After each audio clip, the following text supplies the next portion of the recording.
Students, welcome back to my channel. My dear students, मेरे इस channel का नाम है English with dear number sir 101। My dear students, देखिए आज की इस वीडियो में हम आपको ये जितने भी वर्ब यहाँ पे दिख रहे हैं, कैन हैव, ये सभी मॉडल वर्ब हैं और हम आपको इन्हीं वर्ब का यूज़ करके इंग्लिश बोलना सिखाएंगे। एक चीज़ याद रखिएगा कि इंग्लिश डिपेंड करती है वर्ब के ऊपर। अगर आपको ये सभी वर्ब अच्छे से समझ आ गए, इनकी मीनिंग्स आपने हमेशा के लिए याद कर ली, तो मैं गारंटी लेता हूँ कि आपकी इंग्लिश आप जो है फ्लुएंट हो जाएगी। आपको लगेगा कि इंग्लिश बहुत इजी है। बस आपको इस वीडियो को देखना है और अच्छे से समझना है, ठीक है। आइए अब हम वन बाय वन करके आपको समझाते हैं ताकि आपको सही तरीके से मॉडल वर्ब्स का यूज़ समझ में आए। सबसे पहले देखिए कैन है। कैन एक वर्ब होता है, मॉडल वर्ब, और इसकी मीनिंग होती है सकता है या सकता हूँ, ठीक है, ये याद रखिएगा। तो अगर अब आपको सेंटेंस बना रहे हैं आप जिसके अंदर सकता है या सकता हूँ आ रहा है, तो कंपलसरी है कि आपको कुछ नहीं सोचना है। सब्जेक्ट जो भी होगा बस आपको कैन लगा देना है और आगे वर्ब लगा देना है। वर्ब जब भी लगेगा फर्स्ट फॉर्म में लगेगा कैन के साथ। तो अब जैसे यहाँ पे देखिए कि मैं जा सकता हूँ, तो आप क्या बोलिएगा? आई मतलब मैं, कैन मतलब सकता है से, कैन से पता चलता है इसका, तो हम बोलेंगे आई कैन। और गो, जाना का क्या होता है? गो होता है, तो आई कैन गो, मैं जा सकता हूँ, ठीक है। अब यहाँ पे अगर लिखा रहेगा कि वह खा सकता है या आपको बोलना है कि तुम बोल सकते हो, तो आप क्या बोलिएगा? ही कैन ईट या फिर यू कैन स्पीक। क्लियर हो गया? तो कोई अगर बोलेगा तो शायद अब आप अच्छे से समझ जाएंगे कि सामने वाला क्या बोल रहा है, और अगर आपको बोलना है तो आप कैसे सकता है का यूज़ करके इंग्लिश में बोलेंगे। दूसरा देखिए यहाँ पर कैन हैव टू, ये आपको याद होना चाहिए और इसकी हिंदी याद होनी चाहिए, तभी जाके आप आसानी से इंग्लिश को बोल पाएंगे, समझ पाएंगे। तो कैन हैव टू का मतलब होता है पढ़ सकता है, ये समझिएगा, पढ़ सकता है, ठीक है। और टू के बाद जब भी वर्ब लगाइएगा तो यहाँ भी V1 ही लगाइएगा। कोई भी वर्ब की बात कर रहे हैं आप तो आपको V1 लगाना है।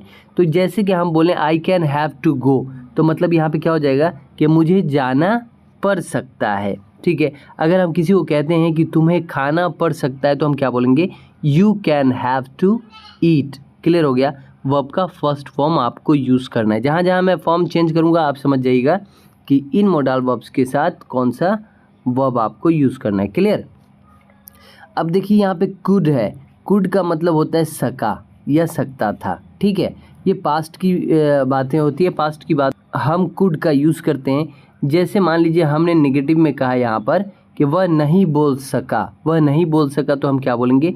He couldn't speak. तो कुड के साथ भी आपको क्या यूज़ करना है? वर्ब का पहला फॉर्म। ये जो स्पीक है ये वर्ब का पहला फॉर्म है, याद रखिएगा। तो ही कुडंट स्पीक मतलब वह नहीं बोल सका। अगर हम ये कह दें कि तुम नहीं जा सके, तो आप क्या बोलिएगा? You couldn't go. क्लियर हो रहा है कॉन्सेप्ट? चलिए नेक्स्ट में हमारा देखिएगा यहाँ पे क्या है? Could have. Could have, could have का यूज़ हम कब करते हैं? जब हमें कहना होता है कि तुम कोई काम कर सकते थे या वह कोई काम कर सकता था, ये पूरा याद रखना है, ठीक है। तो हम यूज़ करेंगे कुड हैव। और कुड हैव के बाद ये भी याद रखिए कि जब भी हैव लग जाएगा किसी भी मॉडल वर्ब्स के साथ, तो उसके बाद जो आपका वर्ब होगा, जो आपका जो है वर्ब फॉर्म से अगर आप वर्ब यूज़ कर रहे हैं तो वहाँ पर आपका वर्ब का थर्ड फॉर्म यूज़, ठीक है। जैसे यहाँ पे है कि वह बोल सकता था, तो ये क्या हो जाएगा? He could have spoken. ये स्पोकन किसका थर्ड फॉर्म है? स्पीक का, ठीक है, स्पीक का। तो कुड हैव के साथ आपको हमेशा वर्ब का थर्ड फॉर्म लगाना है, चाहे कोई भी वर्ब हो। अगर आपको कहना है कि तुम आ सकते थे, you could have come, verb 3 ये होता है। तुम जा सकते थे, तो क्या हो जाएगा? यू कुड हैव, यहाँ पे हो जाएगा गॉन, तुम जा सकते थे। तो अब आपको समझ में आ गया कि आप कोई काम कर सकते थे, तो हम कैसे बोलेंगे। चलिए नेक्स्ट पे आइए। नेक्स्ट है शुड। शुड की मीनिंग क्या होती है? चाहिए। क्या होती है? चाहिए। बट यहाँ पे कोई काम करना चाहिए का होता मतलब होगा जब भी शुड यूज़ करेंगे, क्योंकि चाहिए के दो मीनिंग्स होते हैं। जैसे मुझे कोई चीज़ चाहिए तो नाउन है, जैसे कि मुझे कलम चाहिए तो कलम नाउन है, तो वहाँ पे हम बोलेंगे आई वॉन्ट अ पेन। लेकिन अगर शुड का यूज़ करना है तो इसका मतलब हुआ कि आपको कोई काम करना चाहिए। जैसे तुम्हें जाना चाहिए, उसे आना चाहिए, तुम्हें बोलना चाहिए। क्लियर? तो शुड मीन्स क्या होता है? चाहिए, और इसके साथ भी आप वर्ब का पहला फॉर्म ही यूज़ कीजिएगा, ठीक है। तो जैसे कि उसे जाना चाहिए तो ही शुड गो, और अगर तुम्हें बोलना चाहिए तो यू शुड स्पीक। क्लियर हो रहा है कॉन्सेप्ट? यू शुड स्पीक, हम वर्ब का सेकेंड फॉर्म लगा देंगे शुड के बाद। तो चाहिए का मतलब यहाँ पे समझ में आ जाएगा। तो आप ये समझ पा रहे हो कि जो भी वर्ब है, जिस वर्ब की जो मीनिंग है उसके अकॉर्डिंग अगर हम सेंटेंस बना रहे हैं तो बस वो वाला वर्ब वहाँ पुट करना होता है सब्जेक्ट के बाद। क्लियर? तो ये प्रैक्टिस के ऊपर डिपेंड करेगा। आप प्रैक्टिस कीजिएगा तो आपको और आसान लगेगा और अच्छे से समझ में आएगा। अब देखिए यहाँ पे शुड हैव है, ये दो आ गए वर्ब। तो शुड के साथ यहाँ पे हैव यूज़ हुआ है, मॉडल के साथ अगर हैव यूज़ हो रहा है तो वर्ब तो थर्ड लगेगा। लेकिन शुड हैव का मतलब क्या होगा? चाहिए था। जब कोई काम करना चाहिए था तब आपको शुड हैव का यूज़ करना है और वर्ब का थर्ड फॉर्म यूज़ करना है। जैसे यहाँ पे क्या लिखा हुआ है थर्ड फॉर्म में गॉन, तो इसका शुड हैव के साथ गॉन लग गया तो समझ गए कि जाना चाहिए था की बात हो गई। तो ही शुड हैव गॉन, उसे जाना चाहिए था। अगर हम यहाँ पे बोलें कि तुम्हें खाना चाहिए था तो हम क्या बोलेंगे? हम बोलेंगे यू शुड हैव। खाना का क्या होता है? ईट होता है, बट शुड हैव के साथ हम ईट का कौन सा फॉर्म लगाएंगे? थर्ड फॉर्म लगाएंगे। तो हम क्या बोलेंगे? यू शुड हैव ईटेन, तुम्हें खाना चाहिए था। क्लियर हो गया? उसके बाद देखिए आउट टू का मतलब ये होता है चाहिए, और इसका मतलब ये कहाँ पे यूज़ करते हैं? जब हम किसी को रेस्पेक्ट देते हैं तो उस वे में रेस्पेक्ट देने के लिए, जैसे कि तुम्हें उस आदर करनी चाहिए, you ought to obey, you ought to respect your elders. ठीक है ना? तो आउट टू को भी हम चाहिए के सेंस में यूज़ करेंगे। अब आइए कुछ रिमेनिंग हमारे पास हैं वर्ब्स, उसके ऊपर सीखते हैं और उसको भी समझते हैं। ओके, अब यहाँ पे देखिए, यहाँ पे मे और माइट दोनों है। ठीक है, तो हम क्या करेंगे? तो यहाँ पर हम पहले मे का यूज़ देखेंगे। देखिए मे का यूज़ जो है वो आप सकता है होता है। ठीक है, सबसे पहले ये समझिए, इसका मतलब होता है सकता है, और इसका यूज़ हम कहाँ पे करते हैं? जब कोई भी चीज़ की संभावना 50% हो। कितना? 50%। 50% हो। ठीक, तो जैसे कि यहाँ पे हम कहते हैं कि बारिश हो सकती है। अगर 50% चांसेस है, यानी कि हो भी सकती है नहीं भी हो सकती, आधा आधा है, तो हम बोलेंगे इट मे रैन। तुम बोल सकते हो, यू मे स्पीक अगर हम बोलते हैं तो मतलब क्या हो जाएगा कि वो आधा है चांसेस कि बोल सकता है और आधा नहीं भी बोल सकता है। मे के साथ हम वर्ब का पहला फॉर्म यूज़ करते हैं, ये याद रखिएगा। ठीक, उसी तरीके से माइट भी है जो संभावना के लिए यूज़ होता है।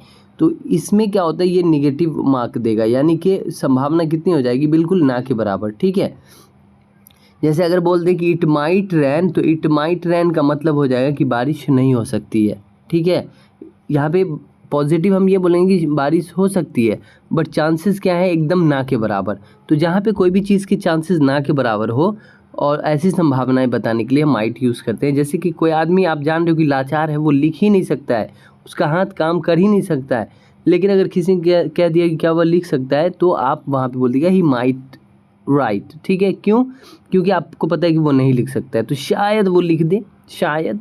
ठीक है, चलिए नेक्स्ट हम देखेंगे यूज्ड टू। यूज्ड टू का मतलब होता है करता था, किया करता था। मतलब कोई आदमी की पास्ट में कोई आदत थी जो वो काम किया करता था, उसको बताने के लिए हम यूज्ड टू का यूज़ करते हैं। और यूज्ड टू के साथ भी V1 ही यूज़ करते हैं। यहाँ पे हमने मेक माइट के साथ भी V1 ही यूज़ करेंगे, यहाँ पर भी V1 ही यूज़ करेंगे। तो जैसे अगर हमें कहना है कि मैं क्रिकेट खेला करता था, मैं बचपन में क्रिकेट खेला करता था, तो मतलब ये हुआ कि मेरी वो आदत थी और मैं खेलता था। तो हम क्या बोलेंगे? आई यूज्ड टू, और वर्ब का पहला फॉर्म लगाएंगे, I used to play cricket, I used to play cricket. ठीक है, उसी तरीके से वुड का भी हम यूज़ करेंगे आदतन के तौर पे। अगर हमारी कुछ आदत थी पहले पास्ट में, तो हम वो बताने के लिए वुड का भी यूज़ करेंगे। और ये आदत क्या हो जाएगी? जो रेगुलर वे में ये हमारी आदत थी। ठीक है ना? तो जैसे he would come to my house, वो मेरे घर आया करता था। तो अगर वो ज़्यादातर आया करता था तो वहाँ पे हम बोलेंगे he would come to my house. ठीक है, उसके बाद यहाँ पर भी V1 ही यूज़ करेंगे। उसके बाद आइए तो मस्ट है। मस्ट का मतलब होता है ज़रूर। ठीक है, क्या होता है? ज़रूर, ये याद रखिएगा। तो मस्ट का मतलब होता है ज़रूर, और इसके साथ आपको यूज़ करना है V1 ही, ये भी याद रखिएगा। तो अगर हमने कह दिया कि you must be a doctor, तो इसका मतलब क्या हो जाएगा कि तुम ज़रूर एक डॉक्टर बनोगे। ठीक, और अगर वर्ब लगाएंगे जैसे तुम ज़रूर जाओगे, तो हम क्या बोलेंगे? You must go.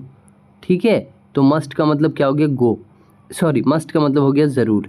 उसी तरीके से मस्ट हैव है, तो मस्ट हैव अगर आ गया तो हैव के साथ वर्ब 3 होता है, तो आपको यहाँ पे मस्ट हैव के साथ भी वर्ब का थर्ड फॉर्म लगाना होगा।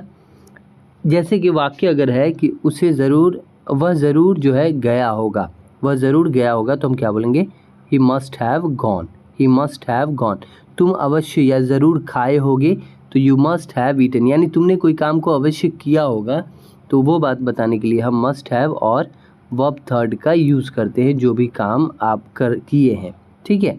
तो यहाँ पे जैसे वो ज़रूर गया होगा तो ही मस्ट हैव गॉन, आपको वर्ब का थर्ड फॉर्म लगाना है, ओके।